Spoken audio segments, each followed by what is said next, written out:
Please stand for it.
Be seated, or iron, as represented by plastic, and much smaller.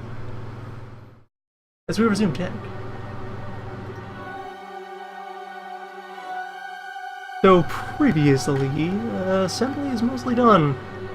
All the fine, minute bits and bobs that have adhered themselves onto the main hull, all nicely attached to all various scopes and hatches and plates and handles and so forth.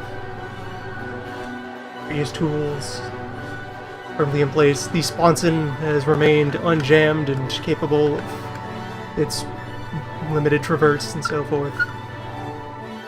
The tail lights were lost to the foibles of trying to work with tiny plastic bits to very small objects that were supposed to lodge themselves into those dents there. We'll do without. This won't necessarily be a road-legal tiny lead. Turret was completed, and her design should just snap in there. Yep, there we go. Settles in nicely, rotates firmly, but not obviously, yeah, just that right level of friction for hosing of the vehicle and so forth. Upper gun also settled nicely.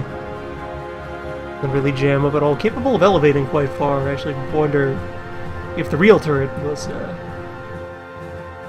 was capable of such elevation, and if it was ever a good idea to elevate the 35, 37, 30-something gun that high. Did anyone entertain the thought that you would throw this at a bird? Or was it just that limber because it's that small and there's nothing in the way? Who knows? And commander's hatch, into which a commander of some measure. A lot about them will be waiting for when we settle into decoration, especially since these are parts that don't adhere to the final vehicle at all, so they can just be kept as separate modules. So all we have left, glue-wise, is the possibility of making the final attachment of upper hull to lower hull, bringing the whole bulk of the vehicle together, one harmonious mass of steel, as represented by tiny plastic. One armored fighting proof of concept.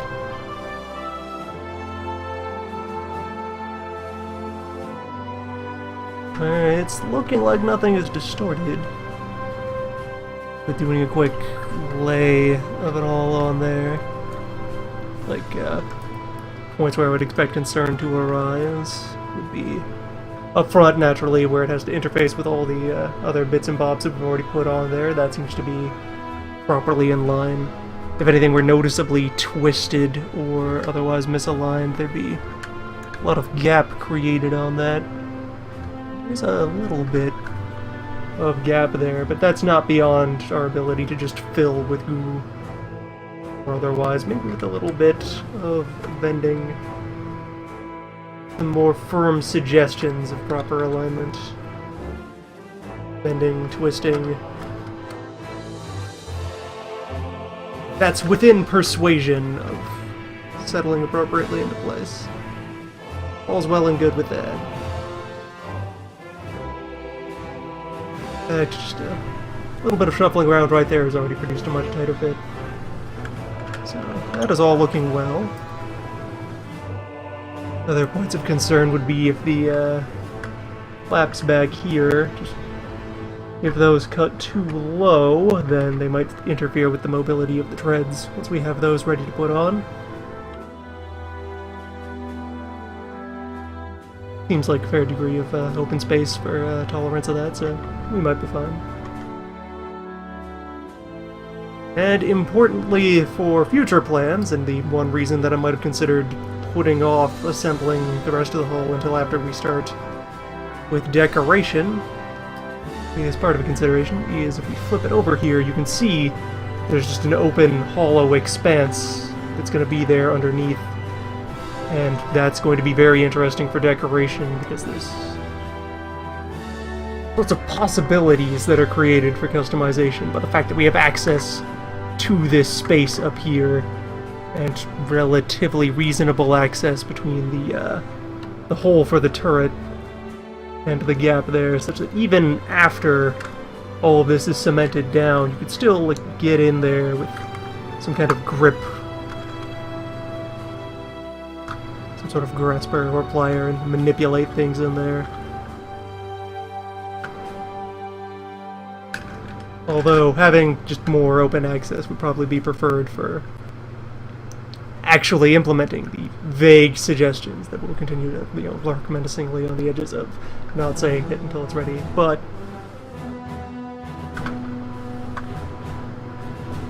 I am going to not cement all of that down until after I have assembled the necessary materials for shenanigans on that front.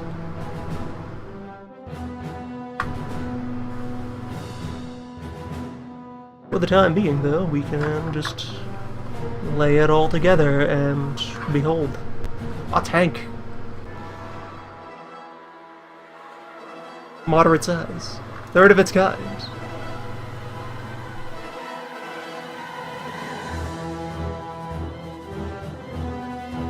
A fine lead. Gonna let that all get placed vaguely together and slide it off to the side. Because the other big assembly thing that's remaining to need to be done is these treads. Where it was determined previously that, yeah, there's no semblance of any like bond or connection or degree of friction from just putting hoops around tabs for throwing these together. So we will have to do what was suggested, or rather, implored, stated plainly in the instructions. We'll have to do as instructed and fuse those connecting points together.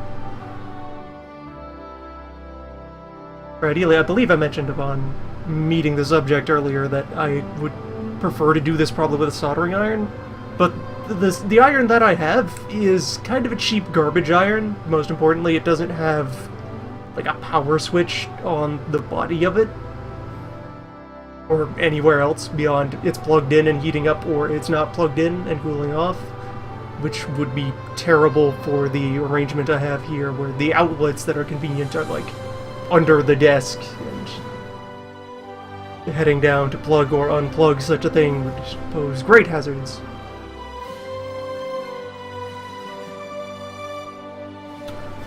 So instead we're going to settle for Manuel's own idea and try fire. Fire and screwdrivers. As necessary. There's a bit of a precaution for getting things set up there. towel is definitely not the surface I want to be working on when applying heated metal to objects.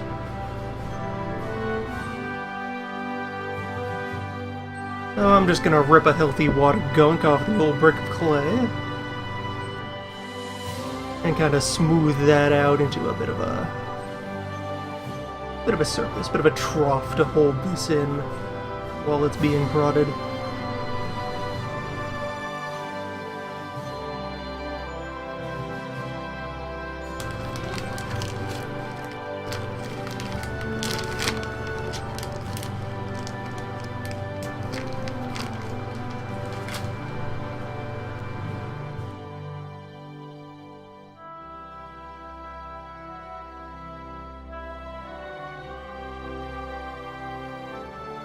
This is the very same wad that was used for steadying the tiny cactus as that was being made.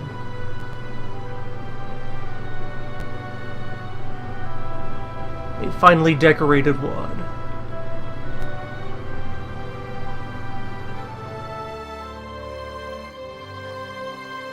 Yeah. Quite anticipated that what's going to make this awkward. But I have to do this while working with like the full loop of thread bouncing around overhead, being a big old wobbly strip of rubber, and making itself a problem. Clay gives me the perfect medium to shut that down. Wherein I've just taken the side of thread that I'm working with and, you know, shoved it down in there so it's nice and comfortably embedded and steady. And then on the other side, also shoved the teeth of the other half of the thread into the opposite, so it'll all be held down nicely in place. As it should be. Yeah, just looking it over, just be sure that I have like good angles for prodding that way and prodding this way.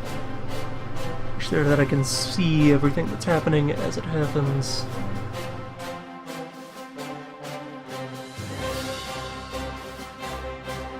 Yeah, that seems alright.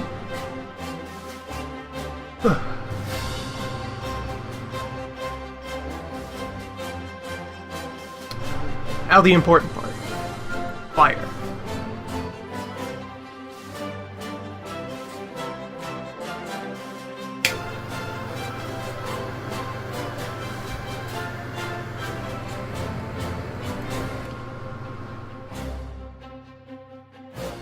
Just a little to start. I'm not sure how hot this thing needs to get in order to perform as desired. Not very. I can already feel this stuff deforming. Yeah, that's getting in there nice and good. Be careful not to touch any of the other parts of the thread that are supposed to remain undeformed.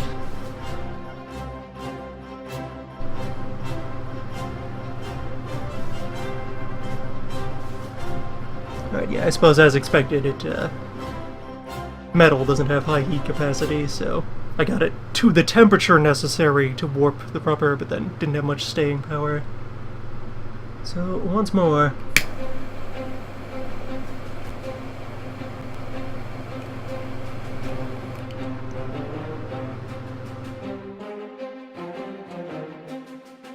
Gently onto the tree.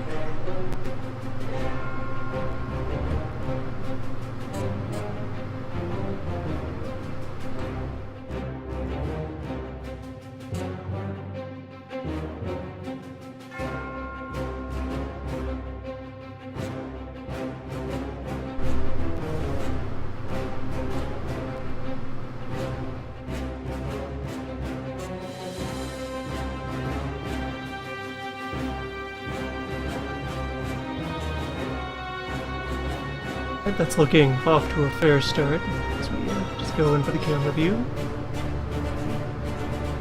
Certainly flattening out and certainly melting, and minimal damage to other segments of the thread.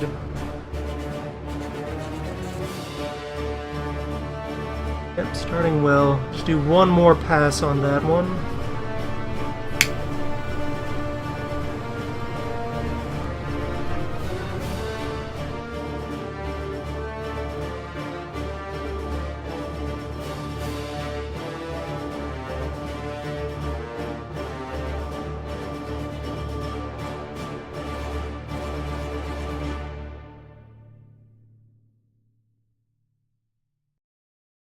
There we go, I think that might do it.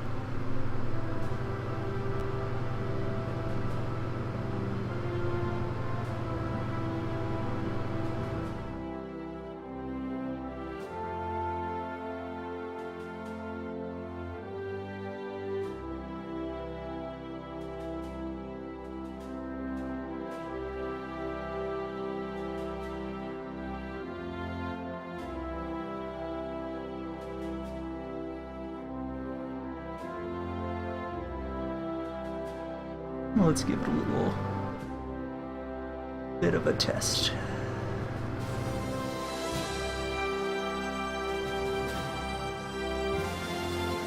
Have you started to bond properly? Definitely looks much more like it.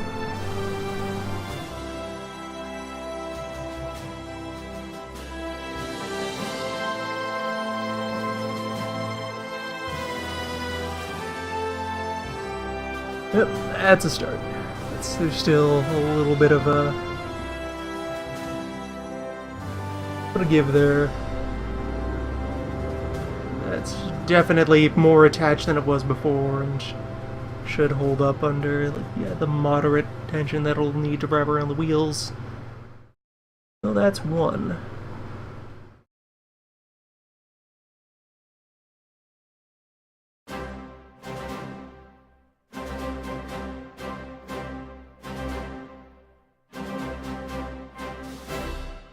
Proceed to other.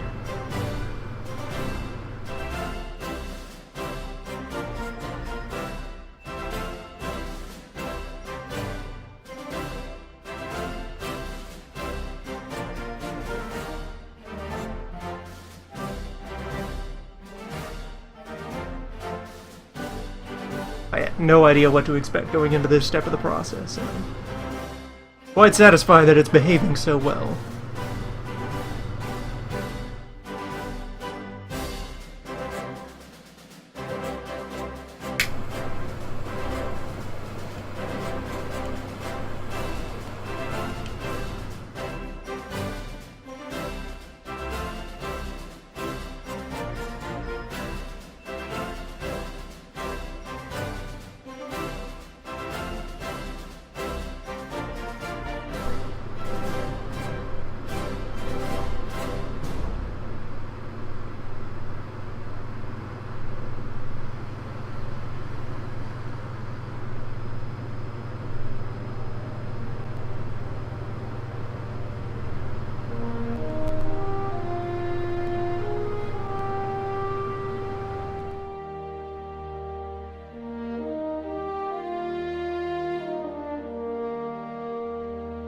One might be laying down a bit askew.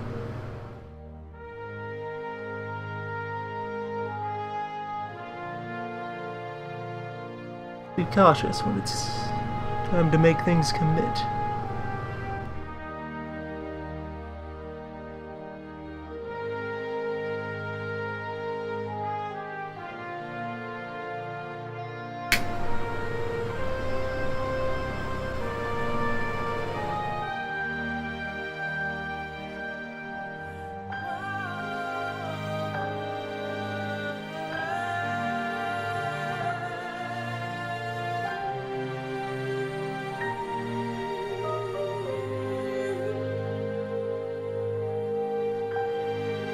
There was a taste of what I was worrying about. The screwdriver almost tried to bite into the entirety of the track, just whole hog.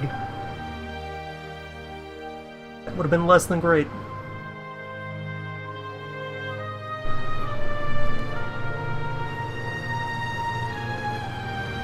I think we got this though.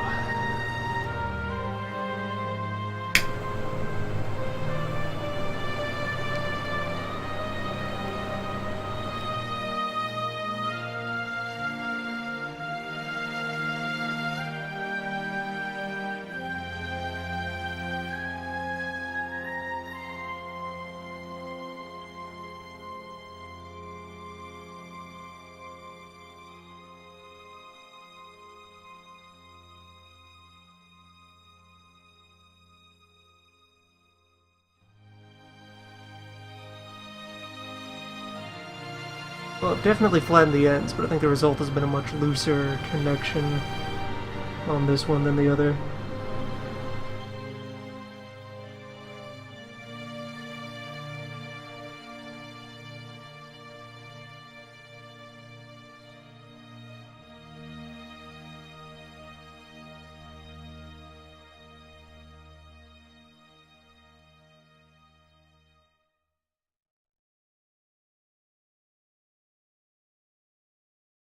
I just hold this up there, you should...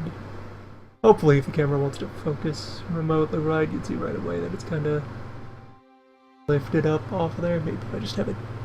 Just go even farther into its personal space. Just... Come on. Come on. Cooperate, camera.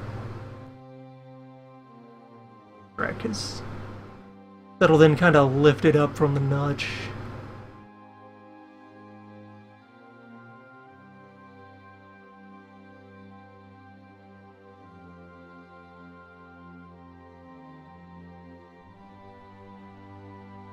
However, a little bit of oddity on like the millimeter scale here can be forgiven as long as the end result is a nice healthy join along the end of the track, which I think our connection will still serve that purpose.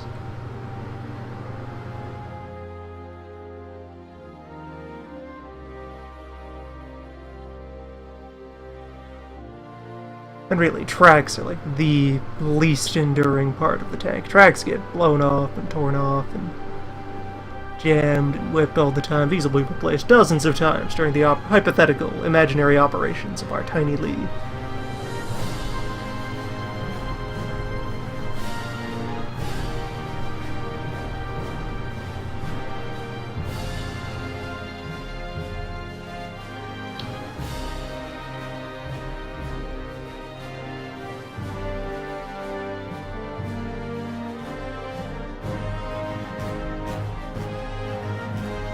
Yeah, there we go. Happy little accidents. It's battle damage in a nutshell. It adds character to the vehicle.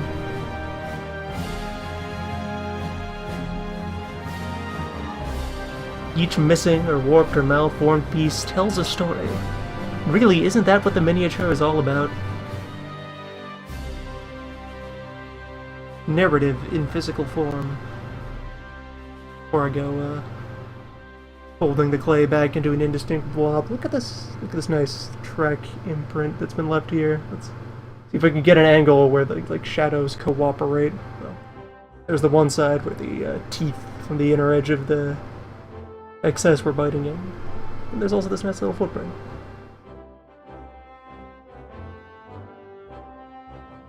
Our Lee's preserved footsteps. You have no history.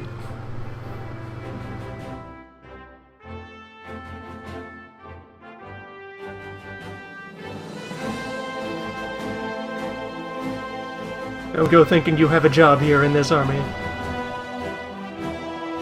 You're just temping until your cousin gets out of the hospital.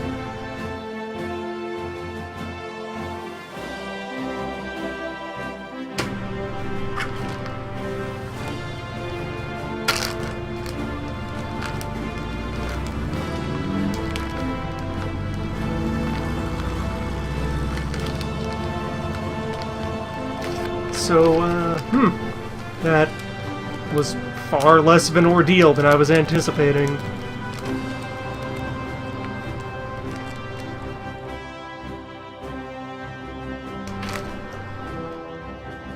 Treads, there they are. I figured that would end up being much more of a hassle, more intricate surgical poking and prodding and risk of dangerous fumes or fire, but no, I guess they planned around that. Thoughtful. Thoughtful. Forethinking. Careful design.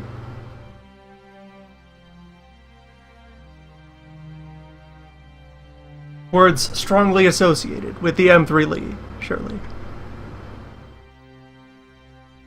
I suppose since I am adamant about we're not cementing the holes together until I've had a chance to go at each segment of this with the decoration phase, which will begin during the next week after I've had a chance to go out and procure supplies.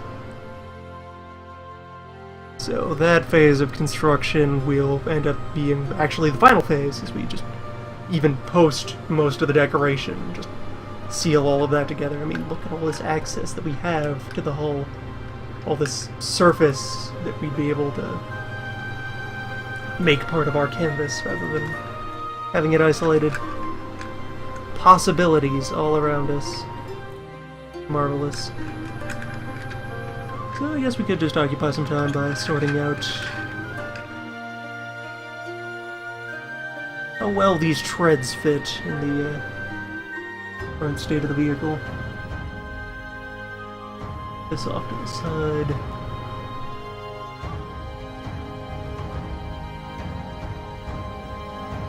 I suppose the main thing about the tread fusing was I wasn't sure how high a temperature I would need in order to melt this stuff.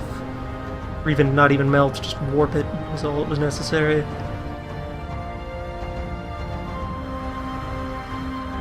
Wasn't sure if it would just be, you know, slightly warm, dangerous to touch, but otherwise fine. Heating up of a screwdriver, or like quenching and sizzling and tempering of tools.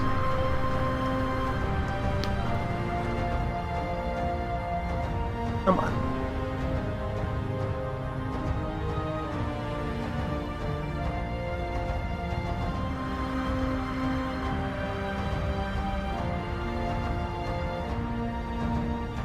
Yeah, there we go. Fits nicely, rolls nicely.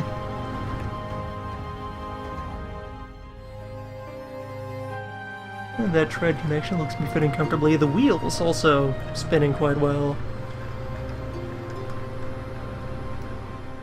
Despite fouling up those bearings, we have, doesn't look like we've really compromised the agility of the wheels.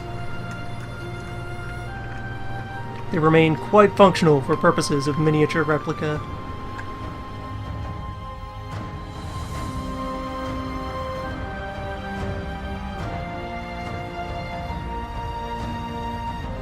And yeah, that connection point is definitely the weak spot in the tread. I might go about looking into some other way to make it yet more fused and adhered. Get some kind of other cement to shove into that bit of a gap there, or go in harder on the heating and fusing and crushing. But still, that's just a very tiny gap left, and work we have seems to be doing its job of just creating a basic connection and a, you know, tentative grip. A placeholder. Before any attempts were made, these were just like popping apart the moment any tension was put on them. That's already greatly improved. If the tracks can now be placed on and taken off of the vehicle as needed, then congratulations, you have a tank. Good. Are you all in line? Yeah, there you go. I think this side was the slightly stiffer of the two for the drive sprocket. One of them was the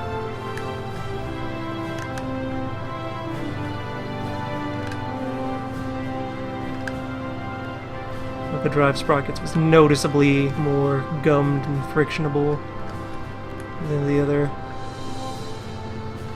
And it looks like some of our road wheels are just a little not lined up, such that if I'm like rotating the tread just in a vacuum, some of the wheels aren't engaged. Whereas when I then lay the vehicle down, presumably, the friction would go into play. And yeah, it just moves relatively smoothly.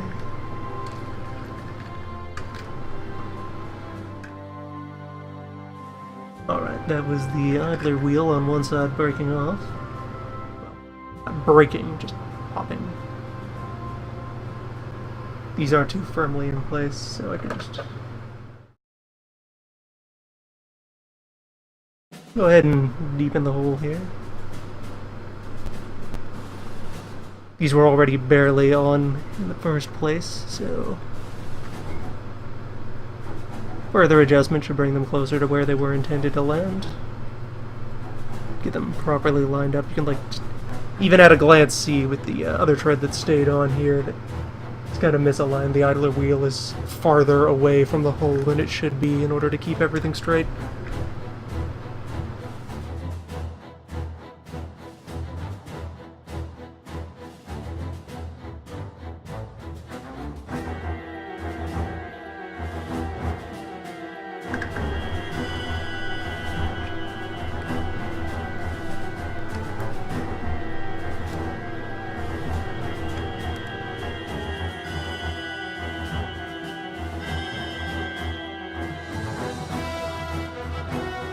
Needs a little care.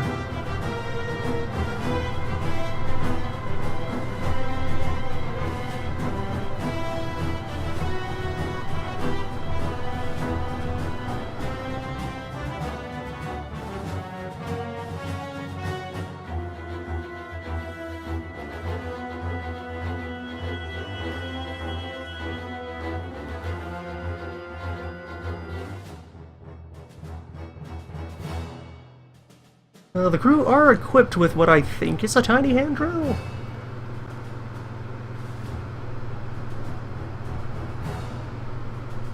They're not big on powered tools, though. So in this era, it's still very, very long ways off before you'd have anything like, where you'd have power tools with similarly portable power supplies. Power tools would be relying on central power systems, electricity or pneumatics, on like a factory scale. I, as a person, I don't think I have any drill. I don't have a drill to mount the set of bits that I have in. Might have a tiny, like an appropriate gauge drill bit that could be used to drive in there. Small bits of metal that might be used for replacement parts. Completely without those, I would have to go hunt down appropriate bits and bobs.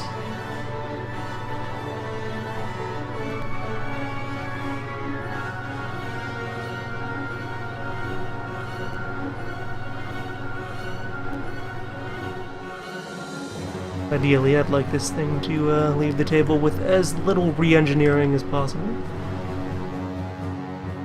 Preferable to not have needed it. But should it become necessary, we will attempt to uphold the dignity and integrity of the M3 Lee.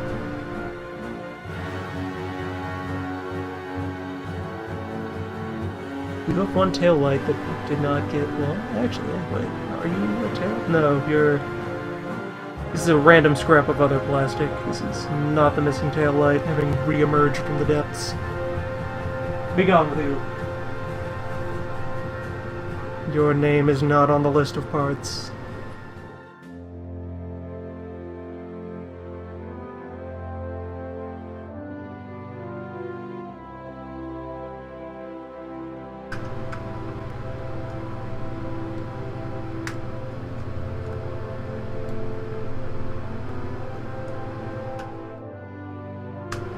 There we go. And the wheels rotating helps everything get into place.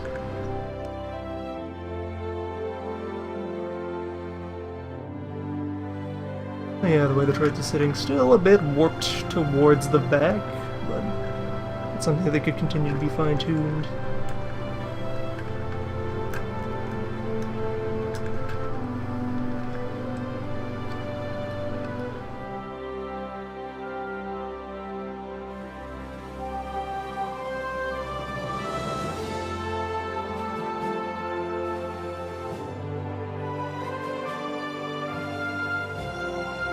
Really, all mechanical failures that could occur on the vehicle once completed and in motion, well, that's just immersive. That's giving you that authentic M3 Lee experience. How well does the hull fit on the side of the treads? I just smash you down in there. Let's take a look around the perimeter. Yeah, that's it. Firmly fit in front-wise. Oh, there's our clearance on the side. At the rear. Up the other side. Yeah, just angle in there how much... A little bit of space. Just a little bit of a comfortable, like, smidge of a finger gap. That's vaguely accessible.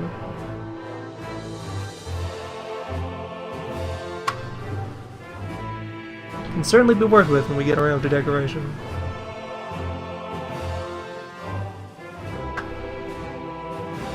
But it is time to create a decorated M3 Lee. Give it all appropriate marks of its many honors. Earned on the field of adequacy.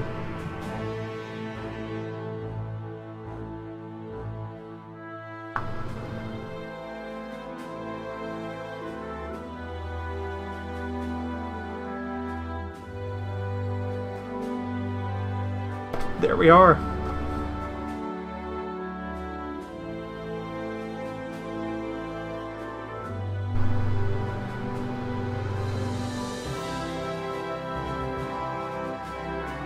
Weird state of being to be in right now. I didn't expect this to go this quickly. But it's good that it went quickly, because the ways that it would have taken longer were ways this could have gone wrong, with the heating and the melting and the prodding. Lee is behaving itself. Performing within expectations. Good Lee.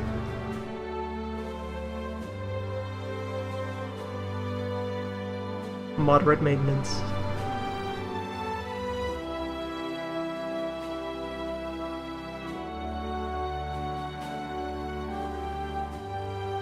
Right, you're not fused yet. Someday you will be complete, but for now you just open. Have gap.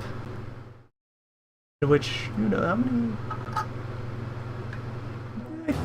You could reasonably fit a crew of people into this thing. Reasonably within, you know, personal space standards of a tank. I think, like, vaguely, like, this much of the back of the hull is taken up by engine. Somewhere around that much of the volume. And then everywhere from there forward, crew space, where you'd have, like, driver wedged in here, body of main gun is kind of sitting there-wise, the gunner back there.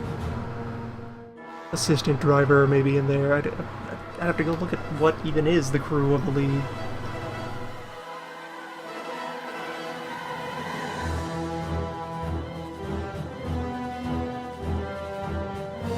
Lee crew positions.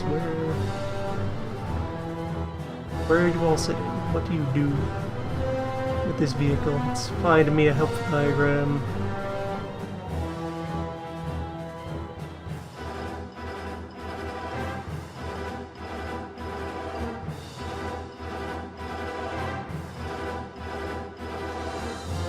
Tank design greatly benefited by smaller people.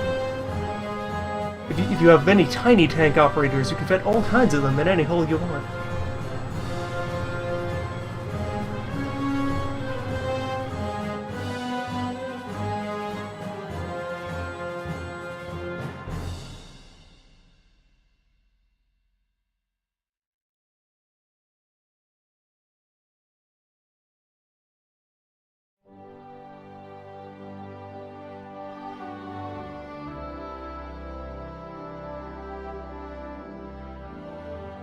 There we go. There's a cross-section of the interior of the vehicle. Yeah, you've got, like, driver up hereabouts, gunner back around here. Room for 2 people inside of the turret.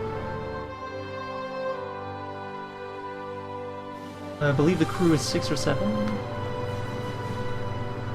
Although that may be another thing that was larger at the inception of the tank and then scaled down after sanity checks were applied.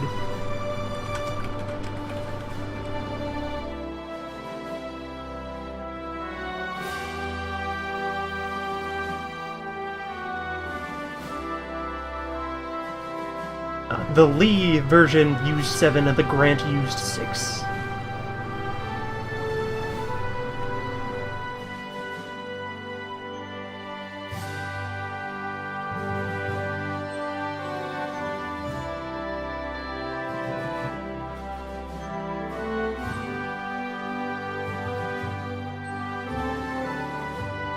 Of which we've been able to account for 4 by looking at that, cross-section there. I don't know, maybe there's like an assistant driver sitting on like that cube up there near the front. But let's actually just throw this into the layout for further examination. 7 people in that tank.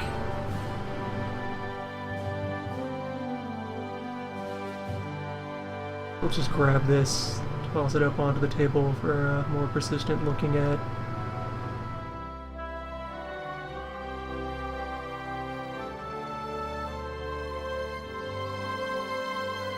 Yeah, you've got like, yeah, Commander loitering around, up hatchwise. Probably like a loader acting inside. You can see like the ammo magazine is ringed around the interior of the turret structure there. Although you'd need separate ammo storage for the 2 different calibers of gun. God, what a terrible design idea. All the logistical weight you create from just... Here's gun, here's completely different gun. Here, now store 2 different kinds of explosive shell of different sizes on different racks competing for space with each other, when one of these is the much more important for killing big things gun, and the other is... we're not even sure why this is here anymore. Right, Sponson's why it's there, because you took the decent cannon and sponsoned it. Now we gotta have this turret and all of its related machinery. Gotta transplant a piece of another smaller tank into this one, just graft it on.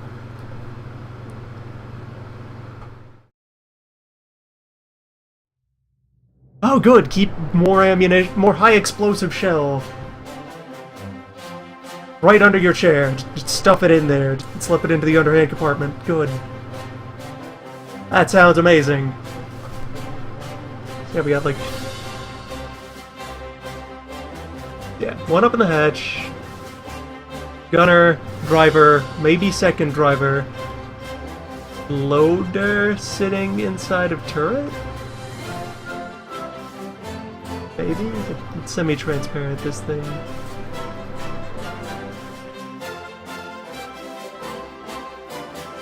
Just so I can continue to gesture at it effectively. So it's like, yeah, guy up here, guy there. Maybe 3 guys along there, along the front here, so that's, we've almost accounted for where several crew would sensibly sit.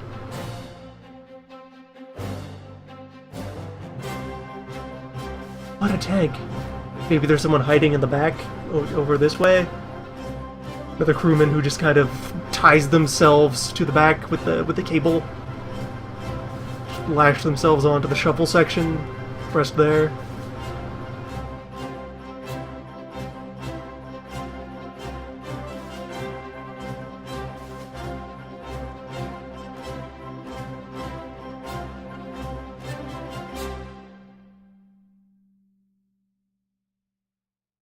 Okay, so maybe gunner, loader, driver, assistant driver, 4 people on the lower deck. Upper gunner slash, I don't know, radioman inside the turret, and then commander standing up in the cupola. In the Kapla. That's still at a stretch 5 people maybe sensibly operating this. Who's left? Who's spare? Do they have an engineer? Do they have a waiter? Do they have their own postman? Is there a pigeon handler in this vehicle? What? Who is man 6, let alone man 7, in this fighting machine?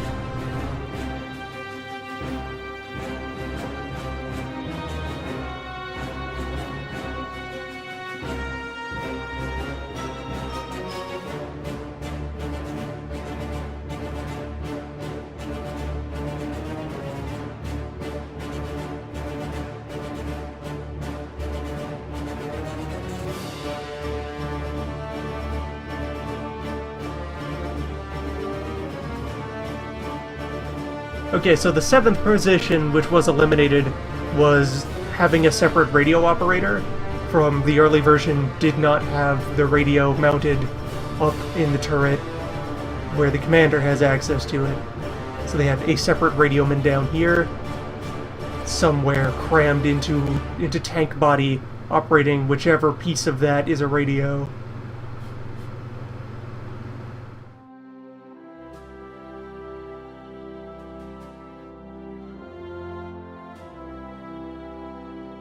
So we have commander, upper gunner,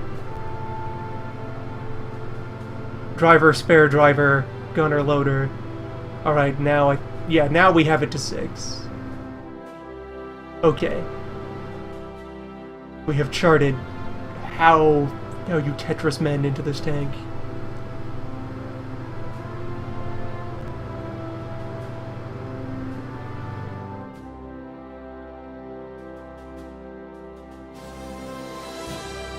Wait, the radioman was the assistant driver?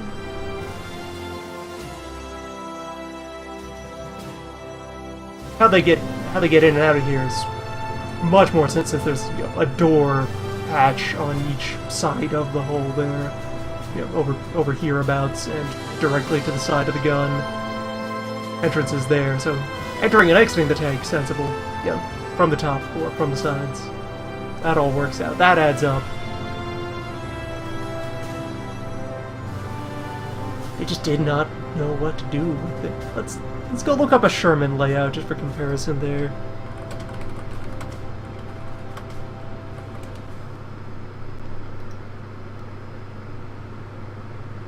Go take a look at how the next tank was shaped.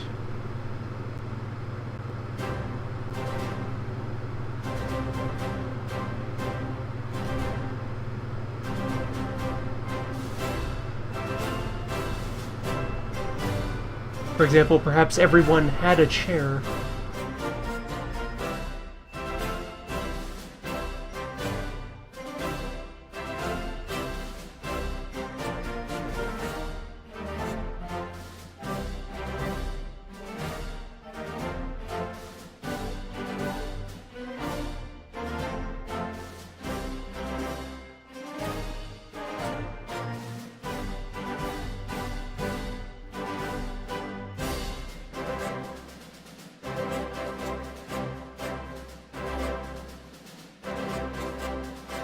Alright, that doesn't want to bit.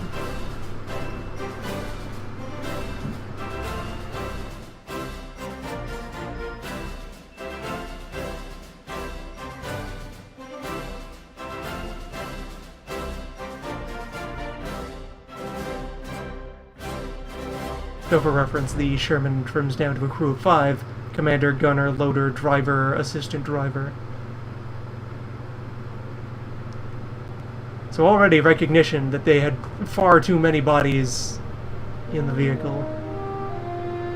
That things were terribly overcrowded. Alright, do you want to embed over here? Yes, there we go. And I can go ahead and store this cutaway. Hopefully, I wonder, can OBS grab? That's a vector graphic image there. Let's see.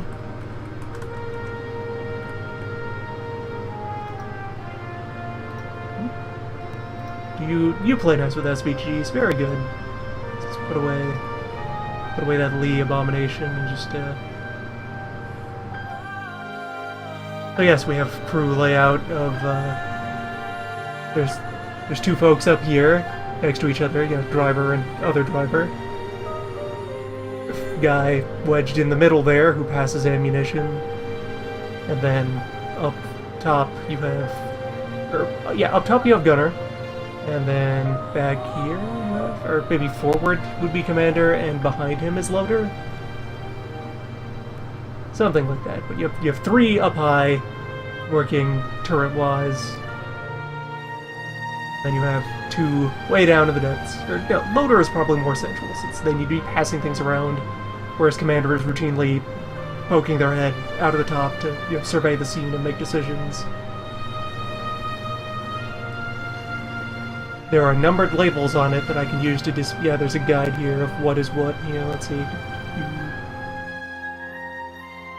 The gunner's seat is item number 7, so gunner is actually the one who's down and forward there.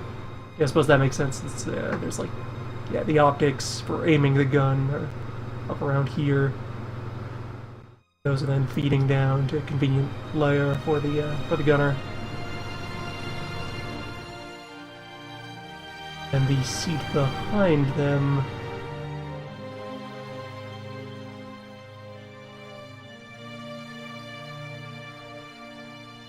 Number 6 there, turret seat. That is probably where the commander is a lot of the time. Oh, they even have more seats than they have people, so that you can shuffle between places in different positions. You have a seat up high for when you have the hatch open, the top down, and you're just enjoying the breeze, and the seat deeper in for when you want to hide within your armored shell from many hostile bullets. Loader is then across from... Alright, yeah, the angle, this just being side-on cutaway is causing that detail. So yeah, gunner and loader, both where I expected they'd be vaguely. What a good layout. Also, there's all this machinery down below that needs to cut through space related to the crew compartment. All the crew are kept above that with that little platform there. Whereas inside of the Lee, a lot of that stuff just ends up splashing right through the space where people are sitting. Just cutting between the chairs. Like if I just... yeah, you can like look down in there and you can almost see bits of axle and drive just shoving through there. What a tank. What a difference. What day and night advancement of just planning and sorting and sanity checking of what shape a vehicle is supposed to be.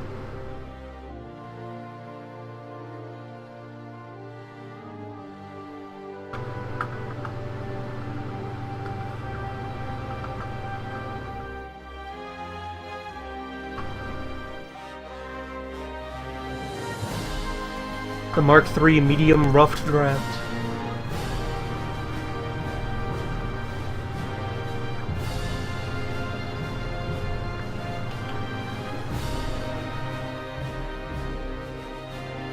There it is.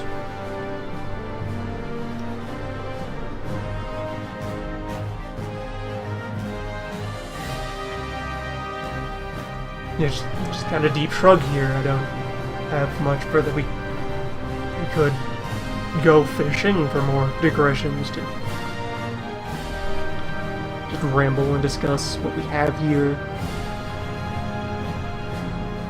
in terms of what it was, the role it played, its successors and precursors and so forth.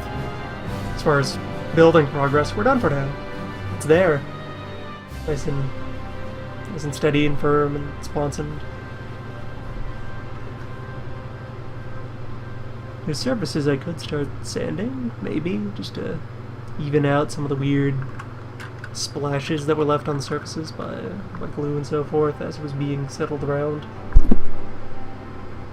Nudge the microphone while branching. It's, again, the orb is right there, just barely out of frame. Like if I just reach down here, it's just there, I've touched orb. That is the depth from which orb is separated from this frame here. At the same time, all those splashes kind of add texture.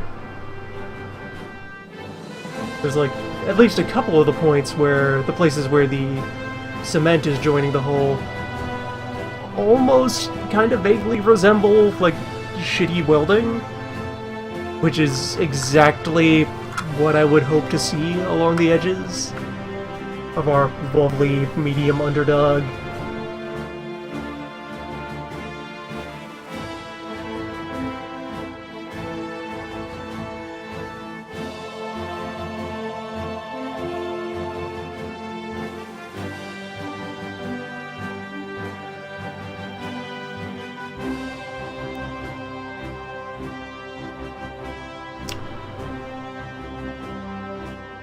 Huh, it's here.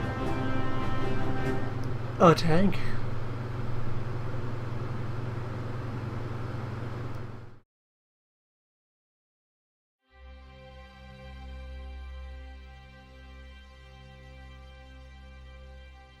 suppose I could take a moment to note that well, by the time this would hit YouTube, the information would be too late, but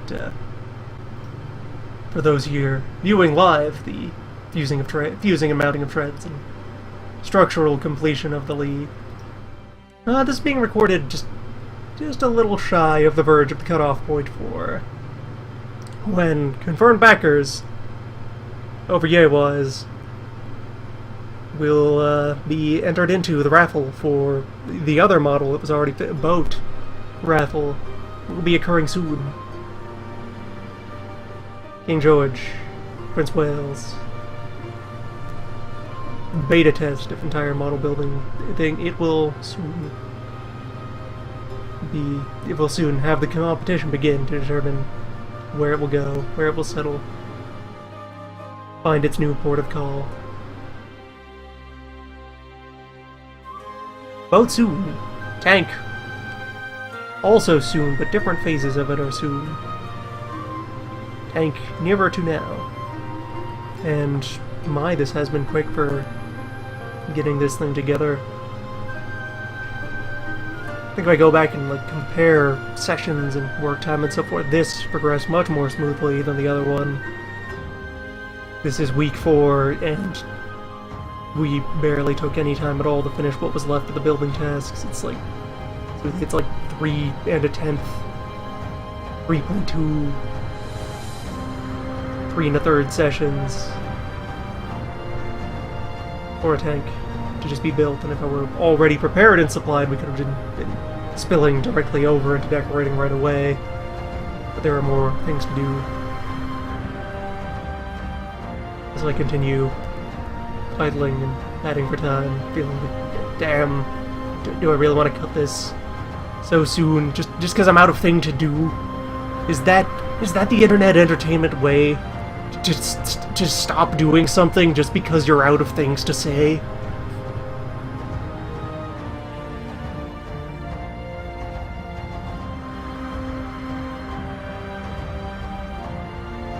A tank.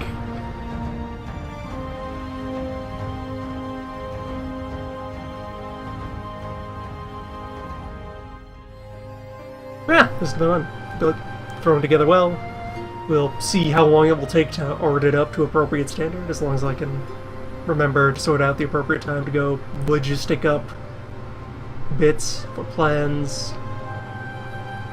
And we'll get this all prettied up and finalized and try to ship it off as well. And then after that is done, I have many more of a box waiting to be voted on by folks who are also on the other side of that line.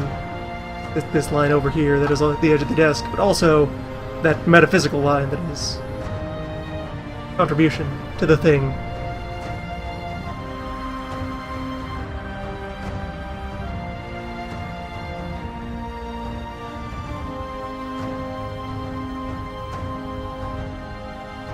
Progress?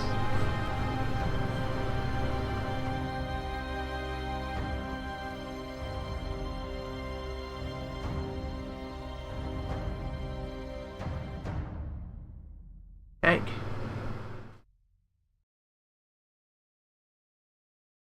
If building the regular kits gets too quick and easy, I'll have to become more ambitious about customizing. By the time his year is out, we may enter the age of Kit Bash. Who knows? Not this guy. He doesn't think. He's just a tiny plastic replica of a man. He doesn't have thoughts of his own. He has no concept of the future, or present, or past. He contains no information. Tiny replica man.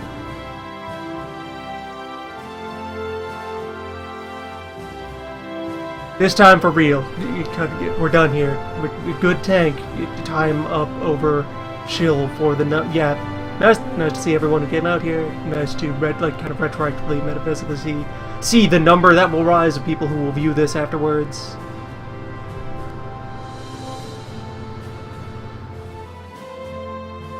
Good seeing. Good tanks. Pushing button now. Farewell.